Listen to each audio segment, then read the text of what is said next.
하나님의 말씀 보도록 하겠습니다. 오늘 저희가 볼 하나님의 말씀은요. 마가복음 8장 27절에서 34절까지의 말씀입니다. 마가복음 8장 27절에서 34절까지의 말씀. 제가 봉독해 드리도록 하겠습니다. 마가복음 8장 27절에서 34절까지의 말씀입니다. 예수와 제자들이 빌립보 가이사랴 여러 마을로 나가실새 길에서 제자들에게 물어 이르시되 사람들이 나를 누구라고 하느냐. 제자들이 여짜와 이르되 세례 요한이라 하고 더러는 엘리야 더러는 선지자 중에 하나라 하나이다. 또 물으시되 너희는 나를 누구라 하느냐.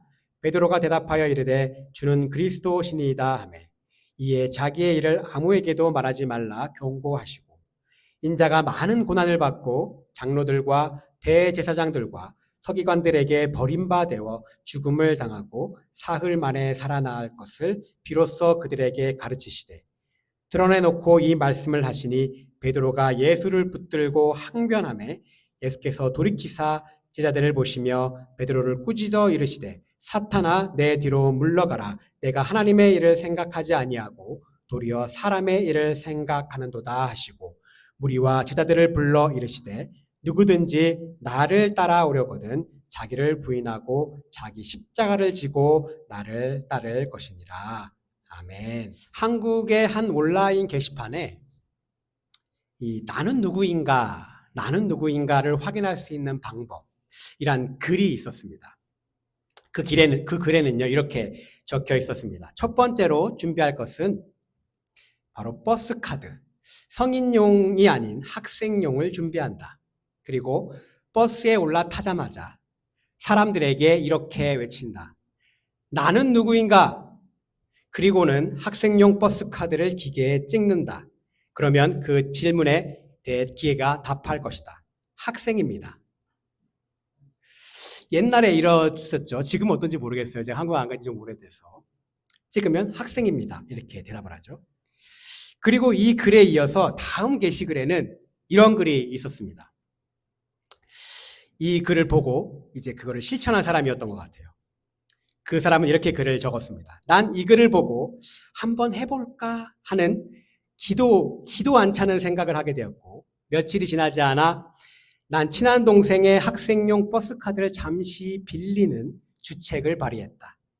일요일 오후 난 시내로 나가 버스가 오기를 기다렸다. 그 시간이 얼마나 길게 느껴지는지 식은땀이 흐를 정도였다. 곧 버스가 왔고 난 단숨에 버스에 올라타 이렇게 외쳤다. 나는 누구인가? 모든 탑승객들의 시선이 나에게로 쏠렸다. 그러고는 곧 난 의기양양하게 학생용 버스 카드를 기계에 찍었다. 그러자 기계가 곧 나의 정체성을 답했다. 아주 친절한 목소리로. 잔액이 부족합니다. 이렇게 얘기를 했다고 합니다. 자, 나는 누구인가? 나는 누구인가라는 질문은요. 우리같이 이 세상을 살아가는 사람들 누구에게나 영원한 숙제 같은 질문입니다. 자신만이 아니라 주변에 가까운 사람들에게도 비슷한 물음을 늘 우리가 갖고 살아가고 있죠. 나는 누구일까? 그는 정녕 누구일까? 그는 어떤 사람일까? 혹은 그녀는 내가 그에 대해서 얼마나 제대로 알고 있을까? 우리가 늘 머릿속으로 하는 질문입니다. 그 사람이 누구인지를 규정하는 것, 그 사람의 핵심적 본질을 구성하는 것, 그리고 그 사람에게 가장 중요한 요소들이 집합된 상태, 바로 그것을 우리는 정체성, 아이덴티티라고 말을 합니다. 이 정체성이란 평소에는 나 혹은 그 사람답도록 해주는 것이죠. 또 가장 중요한 것은 인생의 중요한 순간에 어떤 선택을 할 때 이 나의 정체성이 결정적인 기준으로 작용한다는 겁니다. 누구인지 아는 것, 내가 누구인지 아는 것, 그리고 어떤 사람을 안다는 것은 그 사람의 정체성이 무엇인지를 안다라는 것의 의미입니다. 이 한 사람의 정체성이 얼마나 중요한 것인지는 그것이 그의 삶에서 어떤 역할을 하는지 잘 보여주는 이 성경의 인물이 있는데요. 바로 그 사람이 모세이죠. 모세는 이집트에서 노예 생활을 하던 그 당시에 이제 히브리인이라 불리던 민족을 이끌고 탈출하여 가나안 땅으로 이끈 지도자입니다. 이 모세는 히브리인이 아기를 낳으면 모두 죽이라는 이 파라오의 명령 때문에 갓난아기 때 강물에 버려지게 되죠. 그래서 이집트 공주의 장자로 자라게 됩니다. 즉 이집트의 왕자로 자라게 되는 것이죠. 그 바로에게도 인정을 받아 이후에 이집트 최고의 영광의 자리인 이집트 최고 권력자가 될 수도 있는 사람이었습니다. 그러나 그는 어떤 선택을 하게 됩니까? 이집트 왕자의 자리는 박차고 이스라엘 백성을 가나안으로 이끄는 지도자로서의 삶을 선택하게 되는 것이죠. 그 이유는요, 바로 모세가 하나님을 만나고 자신이 누구인지, 어떤 사람인지, 모세 자신의 진정한 정체성을 알게 되었기 때문입니다. 즉, 결국 그의 삶의 격한 변화의 원인은 바로 모세가 자기가 누구인가를 확실하게 자신의 정체성을 깨닫게 된 데에 바로 그 이유가 있는 것이죠. 그렇다면요, 버스에 있는 그 기계처럼 만약에 내가 누구인지를 판별해주는 기계가 있다면, 그래서 만약 그 기계에 여러분을 스캔한다면 그 기계가 뭐라고 대답할 것 같으십니까? 여러 가지 대답이 있을 수 있겠죠. 엄마입니다. 아빠입니다. 아내입니다. 또는 한국인입니다. 미국 사람입니다. 등 여러 가지 다양한 정체성을 가진 대답이 나올 수 있을 겁니다. 그러나 무엇보다도 가장 먼저 최우선적으로 나와야 할 그 기계의 대답은 제가 생각할 땐 찍었을 때 그리스도인입니다가 돼야 할 것 같습니다. 그렇다면 여기서 한 가지 질문이 생깁니다. 그렇다면 도대체 이 그리스도인이란 누구입니까? 도대체 그리스도인이라고 하는 이 정체성의 진정한 의미는 무엇인가라고 하는 질문입니다. 이 그리스도인이라고 하는 단어가 성경에 혹시 몇 번이나 언급되고 있는지 아시나요? 아시는 분들도 계실 것 같은데. 우리 생각에는 성경에 수도 없이 그리스도인이란 단어가 나와야 할 것 같지만 그렇지가 않습니다. 구약 성경에는 물론 그때는 예수님이 오시기 전이었기 때문에 그리스도인이란 단어 자체가 나오지 않고요. 그리스도인이라고 하는 용어는 신약 성경에 정확하게 딱 3번 나옵니다. 딱 3번. 사도행전에 2번 나오고요. 그리고 베드로전서에 1번 나옵니다. 이 중에 우리가 사도행전 11장 26절과 26장 28절의 말씀을 한번 보도록 하겠습니다. 먼저 사도행전 11장 26절을 보면요. 이렇게 기록되어 있습니다. 만남에 안디옥에 데리고 와서 둘이 교회에 1년간 모여 있어 큰 무리를 가르쳤고 제자들이 안디옥에서 비로소 그리스도인이라 일컬음을 받게 되었더라. 이게 첫 번째입니다. 두 번째는 사도행전 26장 28절입니다. 아그리빠가 바울에게 이르되 내가 적은 말로 나를 권하여 그리스도인이 되게 하려 하는도다. 두 번째입니다. 그리고 베드로전서에 한 번 더 나옵니다. 이 두 절을 통해 우리는 그리스도인이란 용어에 대해서 아주 중요한 2가지 정보를 확인할 수가 있는데요. 먼저 11장 26절의 말씀 후반을 보면 이렇게 기록되어 있죠. 제자들이 안디옥에서 비로소 그리스도인이라 일컬음을 받게 되었더라. 첫 번째로 우리가 알 수 있는 것은 예수님이 승천하신 후가 아니라 바로가 아니라 안디옥에 복음이 들어가고 그것에 교회가 생기고도 무려 1년이나 지나서야 그제서야 그리스도인이란 용어가 사용되기 시작했다는 겁니다. 그리고 사도행전 26장 28절을 보면요. 아그리빠가 바울에게 이렇게 말합니다. 내가 잠깐 사이에 나를 설득해서 그리스도인으로 만들려고 하는구나. 이 아그리빠는요. 헤롯 아그리빠 2세입니다. 헤롯 가문의 이제 마지막 왕이라고 볼 수 있죠. 여기서 그리스도인이란 용어를 바울이 사용하고 있나요? 아니죠. 바울이 아니라 아그리빠가 그리스도인이란 용어를 사용하고 있습니다. 그리고 우리가 성경을 보다 보면 바울 서신에는요. 그리스도인이라고 하는 단어 자체가 존재하지 않습니다. 한 번도 바울은 자기 서신서에서 그리스도인이란 단어를 사용한 적이 없다는 것이죠. 여기서 분명 아그리빠가 그리스도인이란 용어를 사용합니다. 그렇다면 다시 한번 사도행전 11장 26절을 보겠습니다. 안디옥에 데리고 와서 둘이 교회에 1년간 모여 있어 큰 무리를 가르쳤고 제자들이 안디옥에서 비로소 그리스도인이라 일컬음을 받게 되었더라. 제자들이 스스로 그리스도인이라고 한 건가요? 아니죠.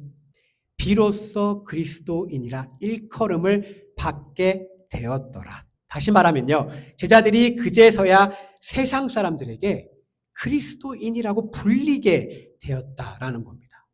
여기서 알 수 있는 이 그리스도인이란 용어의 두 번째 중요한 사실은 바로 그리스도인이란 용어는 교회 공동체에서 자신들이 스스로 부른 호칭이 아니라 이방인, 믿지 않는 자들, 세상수에 속한 자들이 부르고 있다는 것입니다.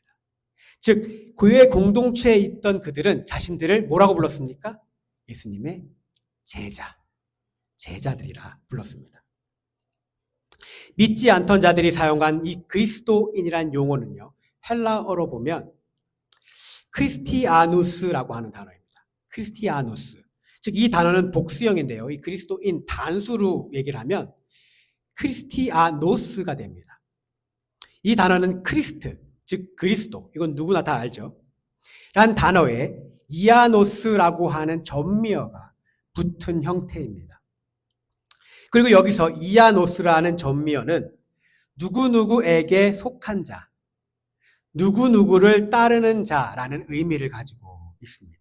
즉 그리스도인이란 의미는 그리스도에게 속한 사람들, 그리스도를 따르는 사람, 다시 말하면 그리스도에게 모든 희망을 두고 그리스도만을 최종 목표로 하고 따르는 자를 지칭하는 것, 바로 그게 그리스도인의 원어의 뜻입니다. 이 안디옥에 믿음의 공동체가 생기고요, 1년이 지날 때까지 그들은 자신들을 스스로 그리스도의 제자들이라 부르고 있었습니다. 그리고 그때 처음으로 그들은 이방인에 의해, 믿지 않는 사람들에 의해서, 그리고 세상 사람들에 의해서 그리스도인, 즉 저들은 그리스도에게 속한, 그리스도를 추종하는 그런 사람들, 그리스도를 따르는 사람들이다라는 그 이름으로 불리게 되었다는 것입니다. 이 세상 사람들의 눈에는 이 제자들이 그리스도만을 최종 목표로 하고 그리스도의 발자취만을 따르는 자들로 그들 눈에는 그렇게 보였다는 겁니다. 그리고 오늘 우리가 읽은 이 본문 말씀에 그리스도의 제자라고 불리던 사람이 한 명 등장합니다. 바로 예수님의 수제자라고 불리던 베드로이죠. 오늘 본문에서 베드로의 모습을 보면요, 굉장히 극과 극을 달리고 있습니다. 먼저 베드로는 주는 그리스도신이다라는 예수님에 대한 최고의 신앙 고백을 하고 있죠. 이 부분이 마태복음 16장에도 기록되어 있습니다. 마태복음 8장과 같은 내용이 나오는데요. 마태복음 16장에는 주는 그리스도신이다라는 고백 뒤에 한 가지가 더 붙어 있는데요. 바로 살아계신 하나님의 아들이십니다가 붙어 있습니다. 즉 베드로는 여기서 주는 그리스도이시여 살아계신 하나님의 아들이십니다라고 고백을 한 거죠. 예수님의 참 제자로서 흠 하나 찾아볼 수 없는 완벽한 그런 신앙 고백 아닙니까? 베드로의 이런 고백은 예수님이 이 땅에 오신 진정한 이유와 죽음 후에 다시 살아나실 것이라는 그 놀라운 사실을 제자들에게 처음으로, 즉 오늘 읽은 말씀 31절의 표현에 따르면 비로소 그 사실에 대해서 가르치는 계기가 되었다, 이렇게 말합니다. 그러나 이러한 예수님의 가르침을 받은 후에 이 최고의 신앙 고백을 한 이 베드로는 온데간데 없고 33절에 보면 예수님께 사탄아 내 뒤로 물러가라 라는 심한 꾸중을 지금 베드로가 듣고 있습니다. 왜 베드로는 오늘 본문에서 이러한 극과 극의 모습을 보이고 있나요? 베드로는 예수님께서 고난을 받고 죽음을 당할 것이라는 말에 대해서 매우 당혹스러운 반응을 보이고 있습니다. 오늘 말씀 32절에 보면요, 이렇게 기록하고 있습니다. 이 말씀을 하시니 베드로가 예수를 붙들고 항변하매 라고 기록하고 있습니다. 그는 먼저 예수를 붙들었다라고 얘기합니다. 이 말을 헬라어 원어로 직역해서 풀면요, 이렇게 됩니다. 예수를 자기의 곁으로 끌어당겼다. 붙들어서 자기의 곁으로 끌어당겼다라는 말이 됩니다. 그리고 베드로는 예수님께 항변합니다. 항변. 여기서 항변하다라고 번역했지만 이거를 헬라어 에피티마오라는 단어를 번역한 건데요. 이 뜻은 책망하다, 꾸짖다, 비난하다 이런 의미가 담겨 있는 단어입니다. 그리고 이 말은요. 오늘 읽은 말씀 33절에서 예수가 베드로를 꾸짖다라는 말이 나오는데요. 이 꾸짖다라는 헬라어와 같은 단어입니다. 즉 항변하매를 바꾸어 말하면 예수님을 꾸짖었다 이런 말이 되는 것이죠. 즉 예수님이 베드로를 사탄이라고 굉장하게 꾸짖듯이 베드로도 그와 같이 예수님을 꾸짖었다라는 겁니다. 이 부분을 이제 공동 번역 성서, 카톨릭에서 쓰는 이 공동 번역 성서는 굉장히 흥미롭게 번역하고 있습니다. 이 부분을요, 베드로가 예수를 붙들고 그래서는 안 된다며 펄쩍 뛰었다 이렇게 번역하고 있습니다. 베드로는 예수님을 염려하는 마음에서라기보다는 자기 감정에 겨워서 그래서는 안 된다 이러면서 날뛴 것이죠. 만약 베드로가 지금 우리가 살던 시대에 살았다면 우리 말로 바꾸면 이렇게 얘기를 했을 겁니다. 예수님 미쳤어요? 예수님 돌았어요? 무슨 말도 안 되는 소리를 하는 거예요. 그러면 안 됩니다. 정신 차리세요. 이렇게 날뛰듯 말했다는 것이죠. 그러자 예수님은 베드로를 크게 꾸짖습니다. 그리고 예수님께서는 34절에서 갑자기 아이러니한 말씀을 하십니다. 34절을 보니까요. 예수님은 무리와 제자들을 불러 이르시되 누구든지 나를 따라오려거든 이라면서 말씀을 시작하십니다. 자, 베드로는 예수님을 따르던 사람들이 아닌가요? 제자들은 예수님을 따르는 사람들이 아니었던가요? 그들도 예수님을 따르는 사람들이었습니다. 그런데요, 예수님을 따르던 무리와 제자들을 다시 모으시고 예수님은 자신을 진정으로 따르는 것이 어떤 것인 거에 관해서 말하고 있다는 것이죠. 제가 아이러니하다고 얘기한 것은 바로 이 부분입니다. 이것이 의미하는 것이 무엇입니까? 예수님을 믿고 구주로 고백하고 예수님의 제자가 되었을지는 모르지만 베드로와 그의 제자들은 그리스도에 속한, 즉 그리스도를 따르는 진정한 의미의 그리스도인은 아니었다라는 것을 의미한다 볼 수 있을 겁니다. 그리고 예수님께서는 말씀하십니다. 누구든지 나를 따라오려거든 자기를 부인하고 자기 십자가를 지고 나를 따를 것이니라. 당시의 십자가의 형벌을 한번 살펴보면요. 만약에 유죄 판결을 받은 사형수가 있다. 그 사형수가 십자가형을 선고받았다. 그는 처형될 자기의 십자가를 직접, 남이 갖다 주는 게 아닙니다. 자신이 직접 들고 형장까지 걸어 나가야만 했습니다. 우리가 잘 알고 있죠? 예수님도 본인의 십자가를 직접 메고 형장까지 가셨습니다. 이러한 십자가의 처형 방식은 사실 로마에서 극한 제수를 처형할 때 쓰는 사형 집행 방식입니다.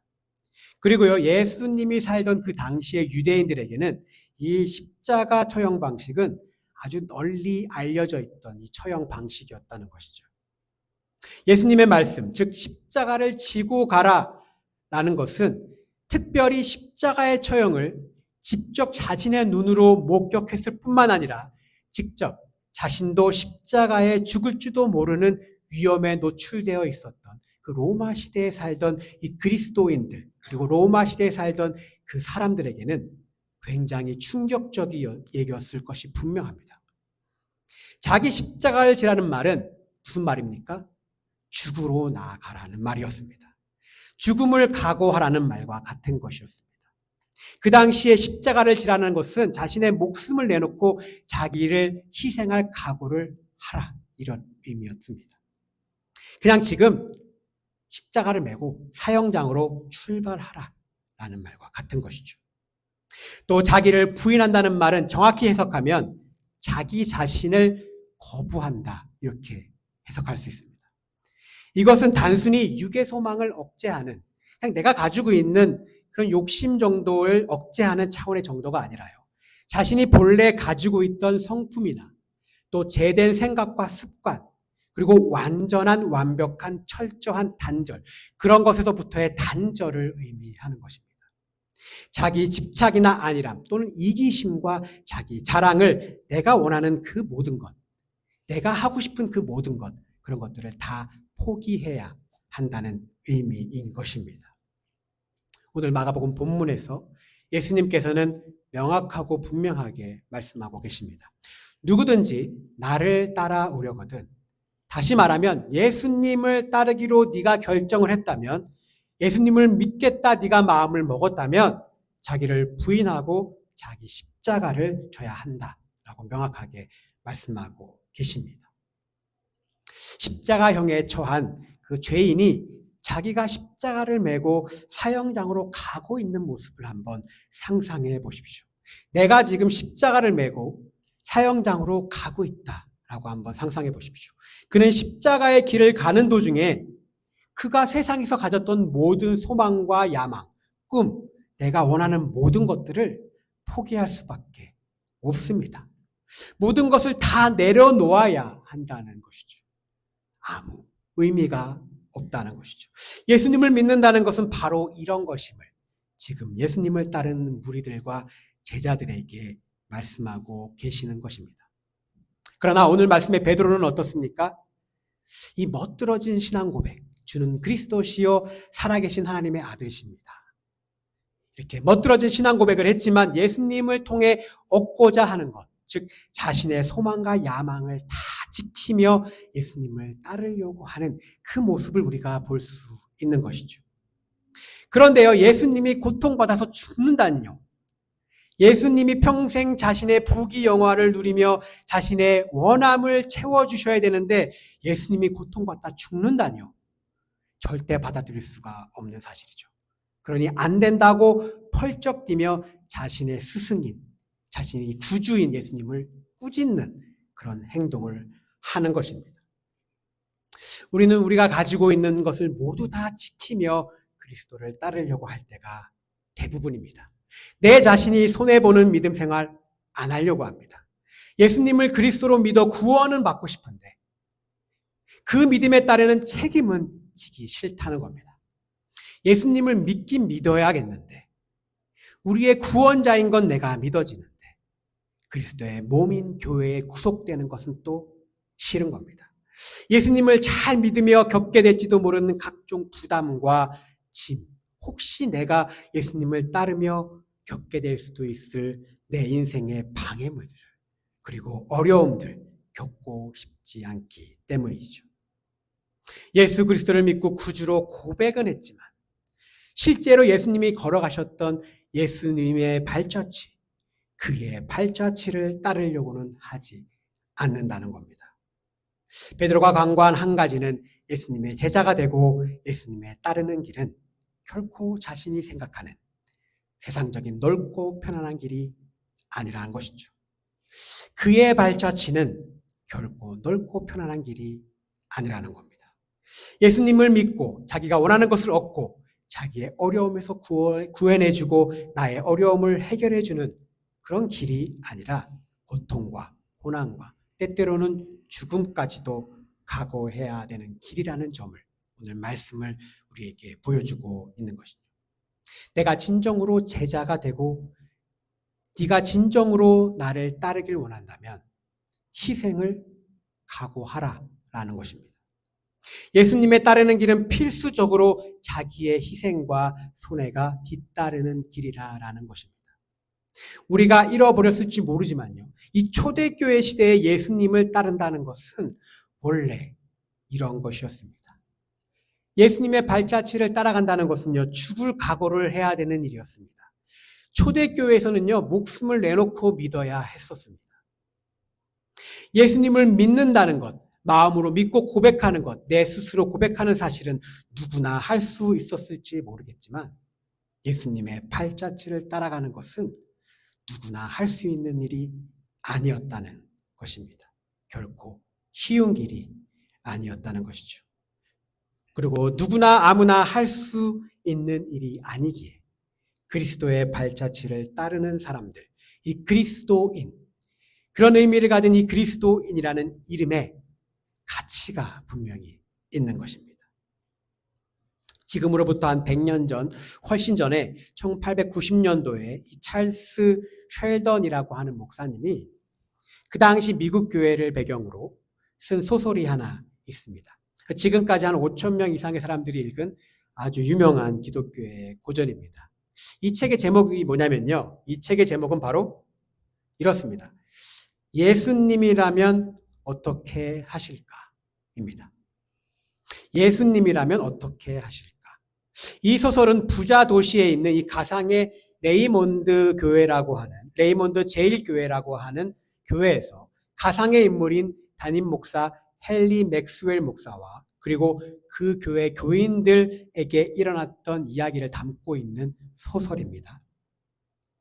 그 소설은요, 이렇게 시작합니다. 어느 날 예배를 드리고 있던 중에 실직한 노숙자 한 명이 들어옵니다. 그리고 그는 예배 중에 교인들에게 이런 말을 남깁니다.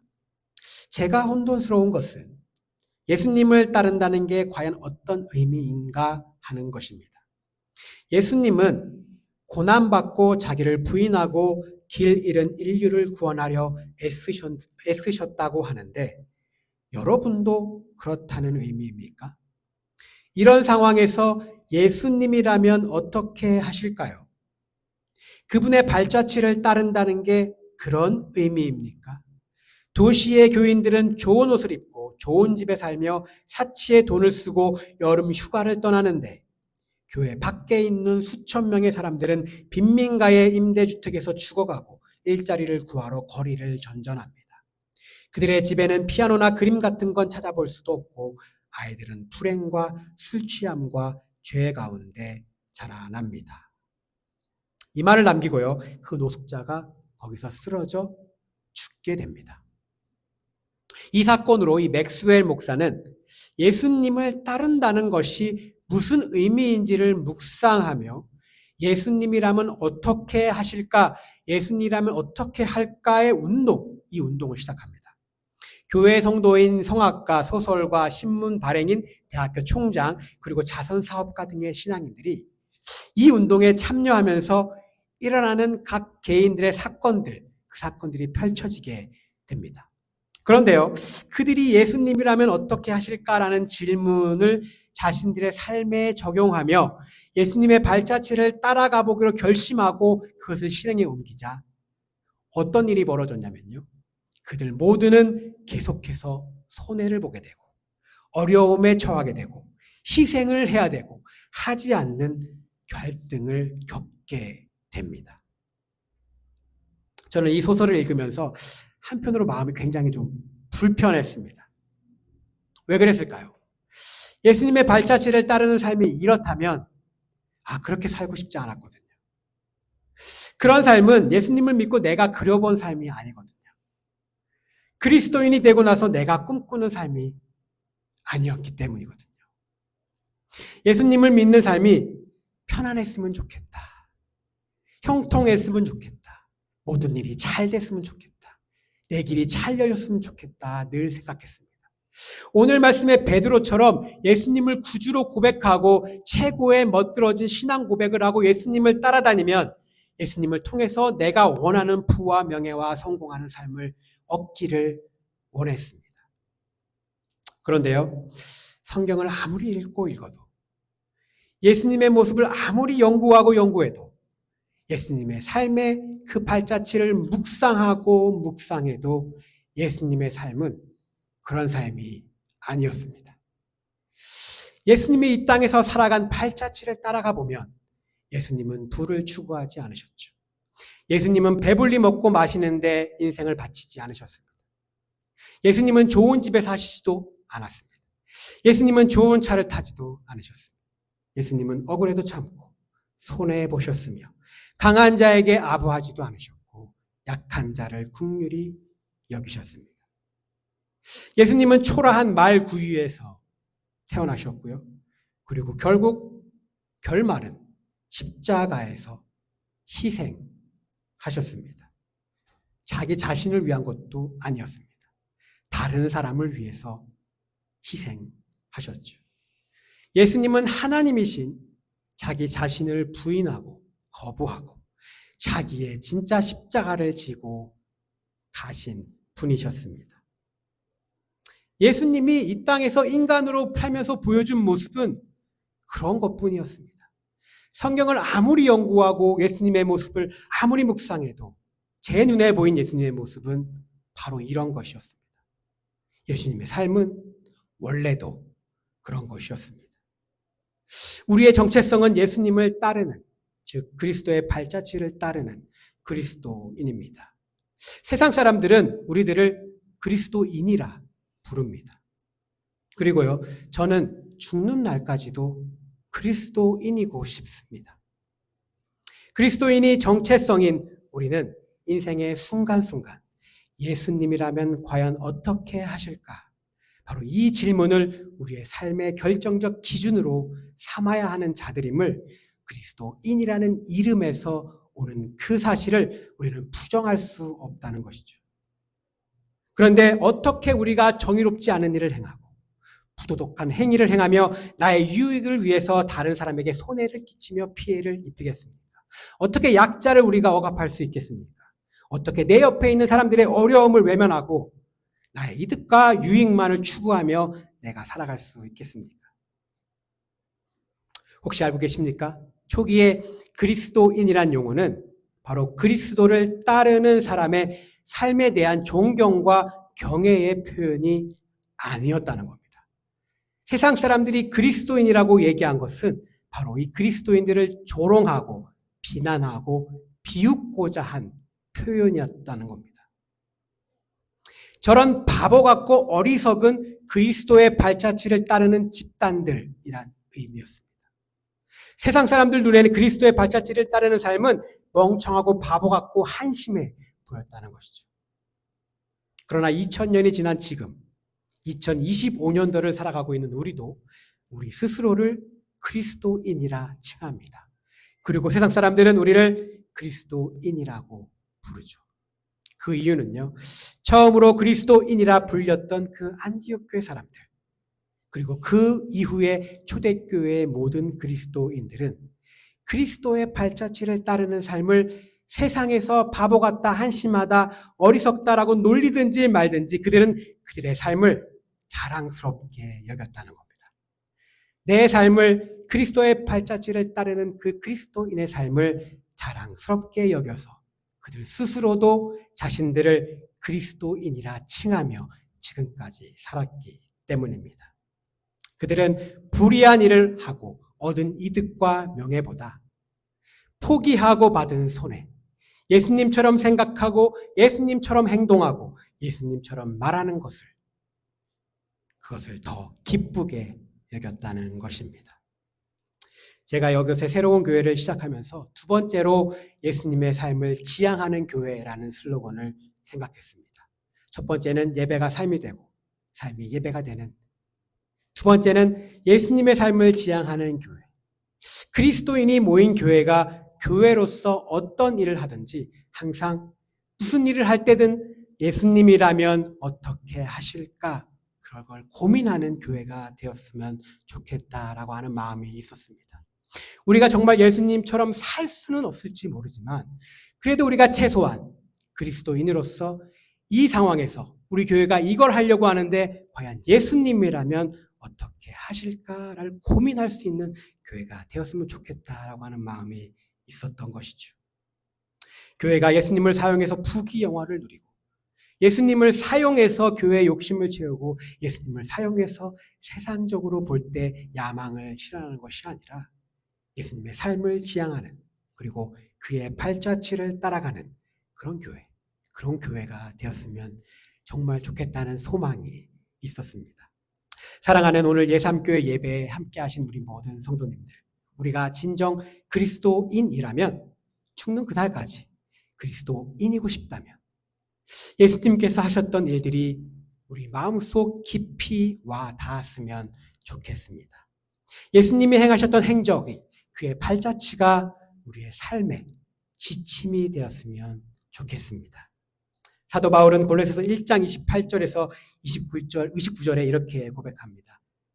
우리가 그를 전파하여 각 사람을 권하고 모든 지혜로 각 사람을 가르침은 각 사람을 그리스도 안에서 완전한 자로 세우려 함이니 이를 위하여 나도 내 속에서 능력으로 역사하시는 이의 역사를 따라 힘을 다하여 수고하노라. 그리스도의 발자취를 따르기 위해 내 속에서 역사하시는 성령의 역사하심을 따라 예수님이라면 어떻게 하실까를 늘 고민하며 예수님처럼 생각하고 예수님처럼 행동하고 예수님처럼 말하기 위해 힘을 다하고 수고하는 그런 귀한 그리스도인들이 되시기를, 그런 그리스도인들이 모인 함께 모여 예수님의 삶을 따르는 그런 우리 예삼교회가 되길 이 시간 주님의 이름으로 간절히 소망합니다.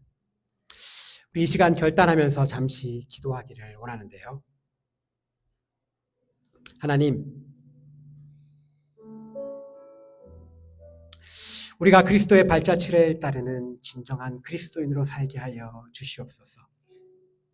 우리의 삶의 가치 기준이 늘 예수님이라면 어떻게 하실까? 라는 질문으로 삼게 하시고 예수님처럼 생각하고 예수님처럼 행동하며 예수님처럼 말하기를 성령님의 도우심을 받아 우리 스스로 힘을 다하여 최선을 다해 수고하는 삶을 살아가도록 하나님 인도하여 주시옵소서. 불의한 일을 하고 얻은 이득보다, 그리하여 얻은 명예보다 이것을 포기하고 받은 손해와 희생을 더욱더 기뻐하는 그런 자들이 될 수 있도록 하나님 인도하여 주시옵소서. 진정으로 자기를 부인하고 자기의 십자가를 지셨던 예수님의 모습을 본받아 그리스도의 팔자취를 따르는 그런 자들이 되게 인도하여 주시옵소서. 우리 한번 잠시 묵상으로 기도하기를 원합니다. 기도하겠습니다.